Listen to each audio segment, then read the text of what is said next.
Good afternoon, Australia. Welcome to another edition of the Southern Star. We're going to kick off the show with last week's finals result.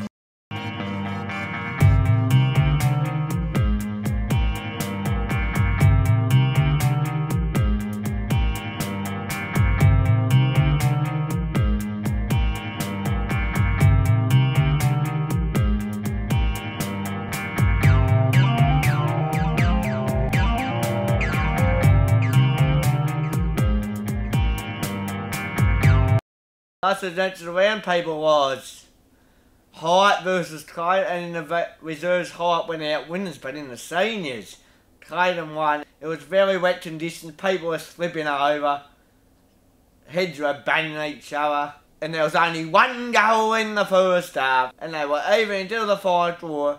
Richie Surgeon, directly 40 metres out of the boundary, put it in for the Clays. And here's the game highlights. No.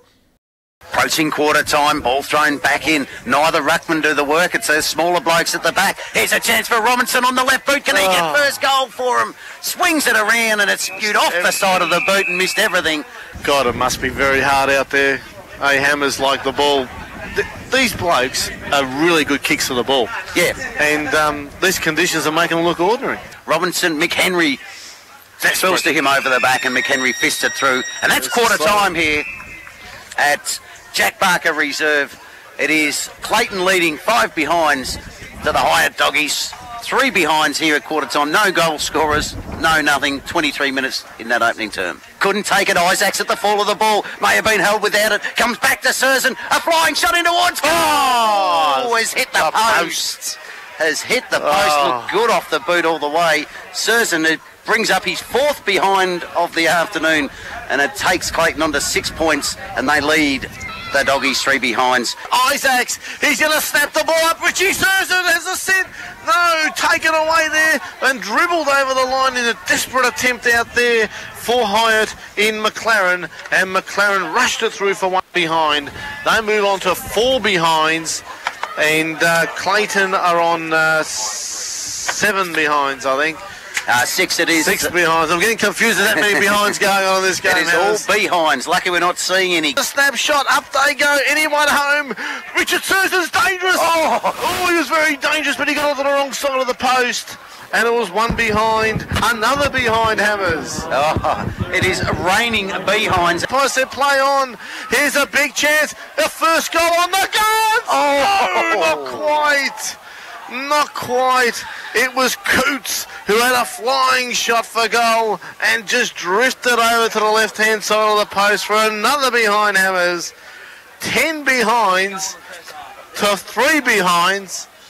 Is there going to be a goal in this game? Hammers, will they score a goal in this quarter? They certainly are. Well, looking unlikely. 14 minutes gone here in the second term. We could have a goalless first half for both teams.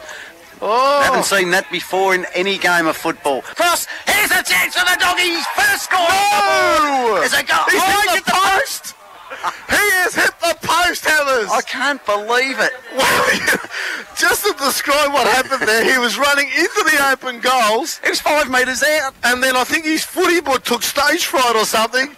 He slid it off the boot, hit the padding. 1 behind. Unbelievable. Sibilia with a left boot goes towards Surzan. Over the back, it's bouncing back. Oh, no!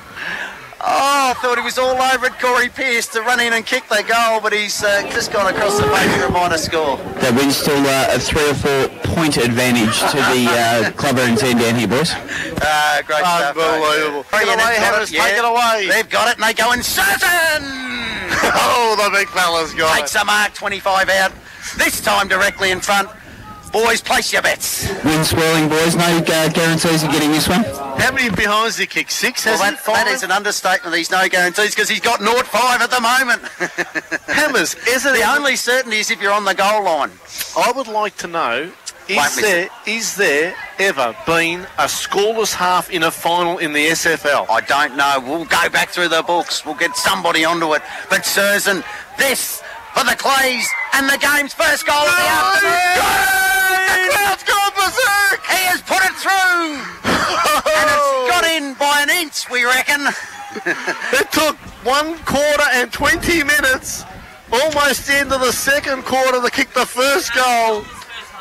Richard Susan has kicked the first goal of the match, which could be a match winner the way this game's been going. They got their lead now out to 110-16, 4 behinds, 12 points, a handy margin going into half-time. Sibilia on his left boot, into Ward's goal. It's on its way. I like it.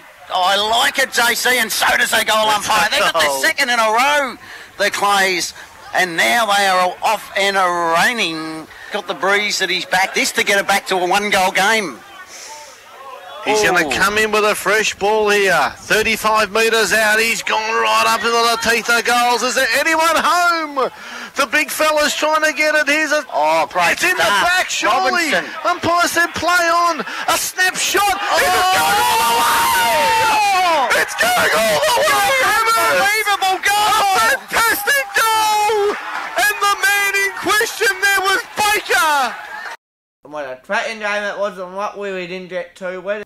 The new segment, SFL finals, Sharpy! Chelsea Heights versus the Doggies at Ben Cavendish Reserve. Well, no, you're talking absolutely tips and balls where you don't know, people. You don't know, people in footy, anything can happen. St Kilda's has gone straight to the grand final. Well, I'm not a Saints supporter, so I don't bloody care. Now, I reckon Chelsea they'll beat the Dodds by about 22 points this week in a low-scoring game. Be a big crowd. People want to see their Doddies get through like the Western Bulldogs do, but just think Chelsea Eyes just going to play some deal in the grand end.